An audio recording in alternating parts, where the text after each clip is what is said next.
want to start with people who live in Chicago. If you live in Chicago, there's some things a brewing that's affecting landlords, tenants, real estate professionals alike. If you haven't been tuned in, Monday, Brandon Johnson dropped a kind of a bombshell on everybody. He has a new rental ordinance that he wants to get passed through, and it has five controversial pillars to it.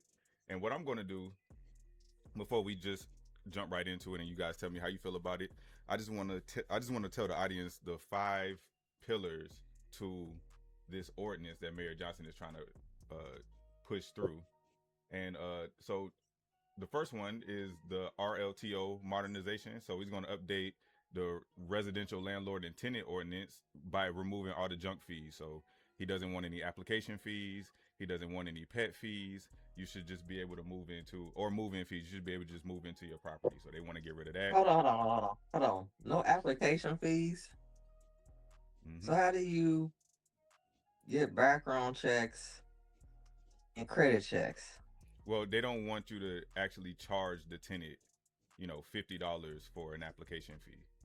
So they're just getting rid of all the fees. They're not saying that you can't Well, do a we don't want background to check. charge them either, but we need to know their background and their credit Yeah, I'm with you. before we just let them move into our property. Yeah, no, I'm with you. Let me get through this, and then we can just give our how we feel about it. The next one is the rental registry. So they're going to start a rental registry for all non-owner occupied properties in the city. So a public database for everybody. We already see them doing that in the suburbs, so they're trying to do this in the city too.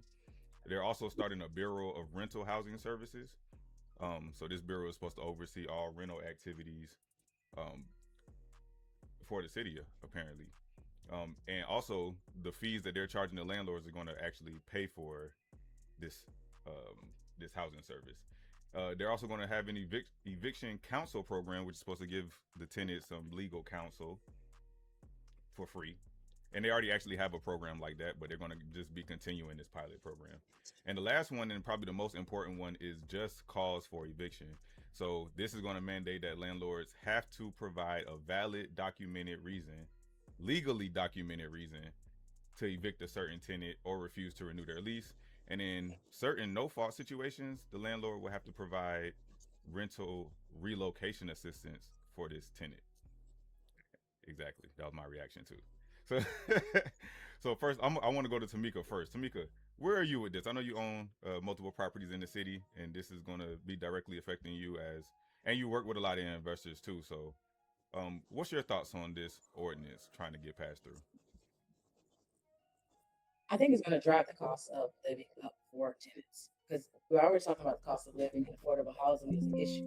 However, if like for instance, me, I had a couple tenants. So they lived in a place, one's voucher, one's non-voucher, and destroyed the place. Um, wasn't paying rent, moved out, and when one moved out, I didn't know when they moved out, but they left the house full of mess. And then in addition to that, they destroyed the unit. So what I don't understand is um, we're supposed to be getting rid of all these fees. Who's going to cover the expenses of the tenant destroying my unit? And you say, okay, 1 month security deposit max. Most of the time, I do understand it, but depending on the tenant base, it's different. Each of the tenants, the last couple of tenants, one was there before when I bought the property.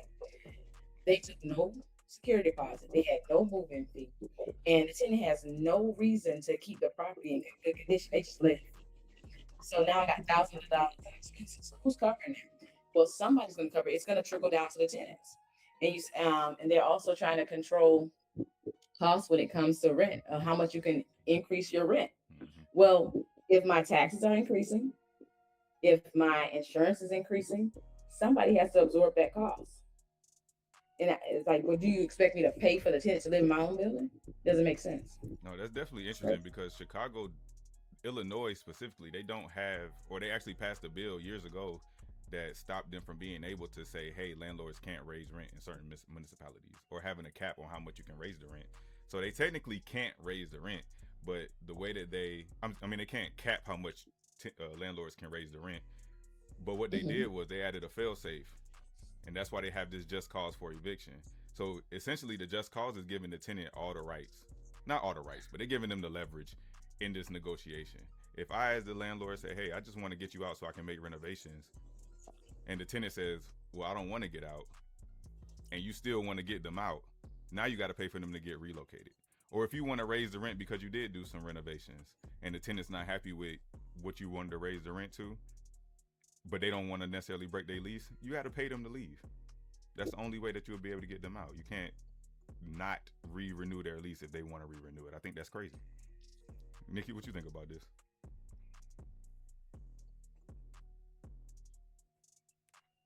I don't want to comment because I don't want to say any cuss words. I'm trying to do better. I like cuss words.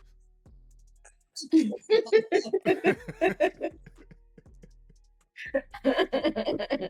that's his response. So Nikki, let's hear it. I really feel like there needs to be a balance between landlords and tenants, and Illinois is very unfriendly to landlords. And the thing is that we need landlords, right? So I understand protecting tenants, but what I don't understand is screwing over landlords. That's as nice as I can put it. No, That's I'm with good. I agree with it.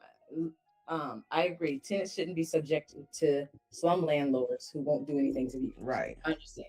When you have people who are taking care of their property, you calling me whenever you got an issue. You don't want to pay your rent, and then you destroy my stuff.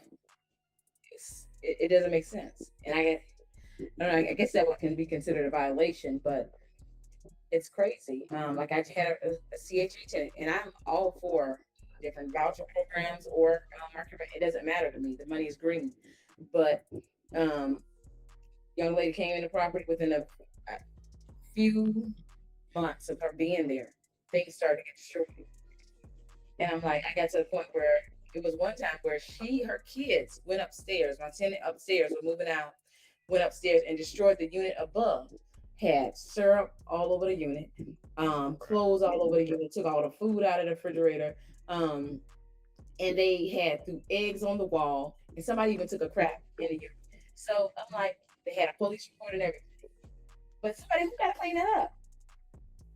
Neither one of them was doing it. So I'm like, and so all that falls back on the landlord to redo that property. That's thousands of dollars in damages and things that I had to take care of. I told the tenant that you know what, no matter what, you have to leave. And she actually left, but after but in her unit, it's doors busted, holes in the walls. I replaced 4 doors in her unit, glass from the back door. And then even to the point where when the guy redid the unit, I'm looking at, I got one knob on a new stove, one knob left. The microwave handle's torn off. How you break the knob on the stove? Right. I have pictures. I'm going to post that later. I'm going to show the video of going through this tenant unit and all the stuff that they left behind and how they destroyed even my appliances in the unit. Oh, Jesus. I just want to play devil's advocate. But also, I do agree with landlords not having excessive fees for the tenants. But that's not all landlords. I agree with Tameka. Like me, if I was a landlord, I'm going to just do moving fees. I'm not going to do deposits because I don't know. I just like them better personally. But I'm not going to try to rake in a whole bunch of application fees. Application fees really don't go to landlords. They go to the people doing the background checks and the credit checks. So you're not getting rich off of application fees. Not if you're doing it legally, absolutely not. And to that point, Nikki, I agree. Tenants typically, even when I'm renting for my landlords, they're paying a third-party service to pay for this application. Right. So whenever they come to, say if I do a rental open house, I'll give the link out that day. Whoever apply, we'll go through those applications. Because everybody doesn't apply. They might say they are, but they don't. And so whoever goes through that day and apply, we review those applications on a first come, first served basis. And then if none of those applicants apply, we'll do another showing and then give the application link out again.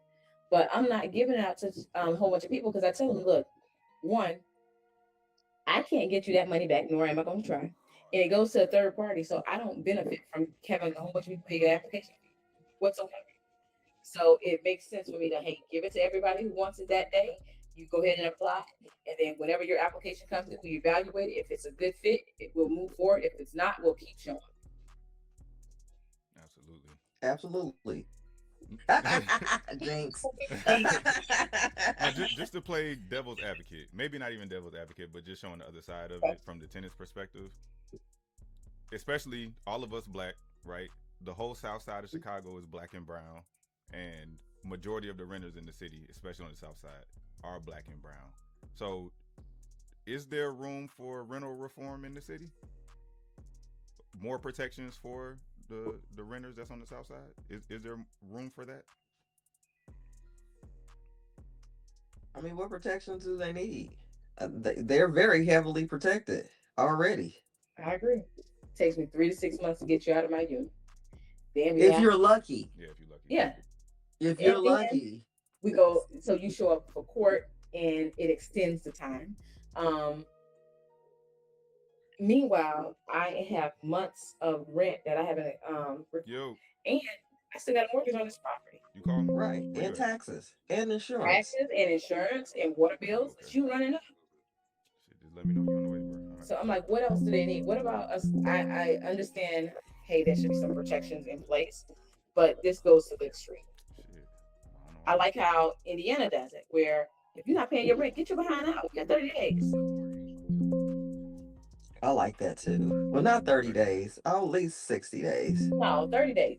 You're not paying, and you're not doing anything like that. So if I come to you and I try to do, just let me know, bro. Oftentimes we're trying to go through rental assistance and help the tenants. So I would go through that process. But if you're not willing to do that, why are you sitting in my unit? That's understandable. Or I just lost my job. I need another month. I can understand that. But we have to have a conversation about it. Like if you've been there 4 years and you've been paying on time every month and you just lost your job, yeah, I'll let you go 1 month free. You know, just because you've been a good tenant and you're not trying to take advantage of the situation. But yeah, because you know, some of these people are professional squatters. You're muted, Mike. Some of these people are professional squatters. Well, they move every year because they pay rent once or twice and then live in the unit for a whole year for free. Absolutely. No, you remember that video we reviewed of the lady who she was doing that on purpose, trying to get these multi-million-dollar vacant properties? So I mean, that's the thing. You talking about, but those are Airbnbs though. Oh, okay. Well, I mean, I think it's the same concept. But the same thing. Yeah. Same thing. And I had a case where a listing I had back in December, and I felt bad for my clients. They are elderly people. The male person, it's great to have communication with your neighbors and your members now. The male person actually was the one who reported someone was moving into property. We had it listed for sale. They broke my century lock box, changed the locks. They were moving in. There was a moving truck outside. We had the police come. The police said, well, we can't do too much about it because you guys are victims. They showing a lease. It was a fake lease. Yeah, and then the thing is it probably wasn't them. They probably got scammed. Someone got access to the central lock, showed them the property. Because I had a client who bought a house like that. It was a foreclosure, but it was in really good condition. And we couldn't buy it because someone told they had a lease and everything too. Right? So eventually they had to pay those people to get out. And then they sold it to my client. But you know, they got scammed too. They lost deposits, they lost rent money, thinking they got a place. It's crazy. These people, they probably was professionals, to be honest. Yeah. They done did this before. They put up furniture and everything. They looked the system. And then my client called me another time. He had decided to take property off the market. Somebody else had been doing this. We even removed the signs from the property to decrease, like keep people from actually knowing that it was vacant. But it was ridiculous. And dealing with my seniors, I'm like, look, they shouldn't have to be subject to this. Nope, that's who they target, really. For sure. Mm-hmm, absolutely. The people who really can't afford to even deal with this stuff. But it's crazy. So let's. Hey Mike, Mhm. you didn't cross post. Oh shit! All right, I'm doing that right now. I believe I can still do it. Yeah, I can. Okay, Okay. but to that point, looking forward in the future, say a year from now, and this ordinance get passed through, because obviously it hasn't get passed yet. Say it gets passed. What is the recourse, or what is the route that investors are going to be taking to essentially combat this this new law? Me personally, I think that we might see um, longer lease terms. We're definitely going to see rent prices go up, if especially if Chicago doesn't find a way to put a cap on rent, which I don't think we should have a cap on rent. There's that much we could raise the rent, but rent's going to go up. I could see longer lease terms, 3-4 years. If I can't put you out, I'm not just about to sign a year lease. Hey, you got to get this 3, 4, 5 year lease locked in. So what do you guys think the market could look like in the future if this ordinance passes? You're Honest. asking somebody who hates the rental market, period, anyway, in the Chicago area. So for me, I know that a security deposit would be mandatory, and for everyone, and we should follow the rules and regulations with security deposits. So now they have to put up more money to get in the door. And oftentimes, I tell people when you're putting up a security deposit, you got first month's rent, sometimes last month's rent. That's more than enough sometimes to get you in the door to buy your own house. There's going to be an increase for sure in the rent, but also in that lease term, I'm going to make sure that I make it where each year there's an incremental increase, like a commercial lease. So if I'm going to lock you into a multi-year lease, we're going to have provisions in there. And if you violate, there's going to be a termination, a 30-day termination. There's going to be some rules and regulation that has to be in place, built in, so that I don't get screwed in the end. You're just sitting there for 2 years. Absolutely. So those are some of the things that are definitely seeking. And then we also have to account for when you do multi-year lease, the taxes on the south side jump drastically. One of the buildings jump more than double. I mean, more than double. So I'm like, okay, who's gonna?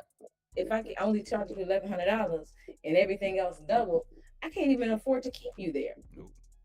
We got to sell this property or do something, make some provisions because I'm stuck. Mm-hmm. So I honestly think that if this stuff continues like this and it's more protective of the tenant and the landlords has no rights, you're going to see less investors bringing finances to the city. They're going to look outside of the city, which we're already seeing people saying, you know what, I don't want to deal with the rules and regulations of the city, so I'm going to go outside of the city and buy my investment property versus buying in the city. So that decreases the revenue overall. So now we can have more properties on the tax like they're not receiving taxes. What are we gonna do then? Continue to raise the taxes? I don't. It's ridiculous, in my opinion. But there are some options, and I think that it should be a collaborative effect, not just one sided. Yep. Well, the city of Chicago housing department is trash anyway. They've been trash. They always gonna be trash. Like, why you laughing? I'm serious. Because to get permitted and inspections done with them is like you gotta hire a whole nother person just to do that when you're doing a project. Mm-hmm. Absolutely. I know. What'd you say? So trust me, I know from experience. Yeah. Okay. Well, y'all let us know what y'all think, audience. Let us know. Do y'all think that this bill should get passed? Obviously, Mayor Johnson just introduced it to the city council. I believe that was Monday. So this currently in committee phase, and potentially it'll be moving to a full vote. So we'll continue to follow this and see what happens. But I definitely see the trend. As long as Mayor Brandon Johnson is quarterback in the city, I do see the trend of looking more towards helping tenants a lot more than buyers. And y'all see what happened with the home buyer program. A lot of agents are up in arms about that home buyer program because they're saying it's not for us. It's not for us. It's saying hey, it's leaning more into people with I-10s. It doesn't fit the income requirements for us. It doesn't fit the DTI requirements for us. And it wasn't enough money. which we already knew that. Didn't I tell you that? Someone asked me about that. I said, I'm only gonna be gone next week. And I ain't even like people like I'm marketing that. I'm not gonna market that. Every time programs like that come out, I don't even I act like they don't even exist anymore because it never goes well. Yeah, I think it was great for marketing for sure. It was great for us to market, but I I just don't knew even like, I hey, won't even market it. if you wasn't getting pre-approved today, there was no point in you even asking me about this. Right, like if you talking about okay, look, give me a month. Nah. Yeah, nah. But even then, you kind of needed to already be pre-approved and actually find a house. Right. You have to have identified a property. Yes. Yeah, that's true too. Yeah. Exactly. That's what we're saying. Yeah, so you have to identify the property, no more than 38% back end ratio. And what if you're already under contract? You're like, hey, 38%? Yeah, 30% back end ratio. That is wild. Yeah. Your house is going to be at least 25%. Your car payment going to at least be what, 5? Again, so you really ain't. That program was. That program is people who don't have no debt and have an I-10. Don't have no traditional debt. They don't got a car note. But then if you ain't got any debt, what's your credit report looking like? It's like probably nothing on there. That's what I'm saying. Like you don't have a history. Yeah. Because you don't have any debt. A lot of advocates were saying this wasn't for us. It wasn't for Chicagoans. You know. But again, y'all maybe know what I think about this. Maybe it was created to appear like we're helping. Oh, that's people. And I think that's a lot of people's problem with the Democratic Party in general. If I'm being real, that's the problem with a lot of progressive. That's my problem with them. Yeah, it's like, hey, we're gonna do X, Y, Z. They get in there and they do W. Nothing. They try to do everything not by the book, but they don't fight for anything. Nope. They don't stand on their square. That's the problem. They don't. I was about saying, someone told me you should run for office. I was like, nah, because I'm not with the shits. I'm fighting. You're not with the politics. That's what you're not with. You with the shit. I'm not with these corporate sponsored Democrats. Mm-hmm. These established, and we're gonna talk about it. I'm ready for Nikki Unfiltered. I'm ready. Tameka, did you have anything else you wanted to say on this? No, you guys said. All right, yeah, let's go ahead and get to it. And if you don't know what Nikki Unfiltered is, this is when Nikki jumps into her social media bag, and she just pull in all these topics and we just discuss them. So it could be politics. There's a lot of politics. It's a leave black people alone stuff. It's some pop culture in there. It's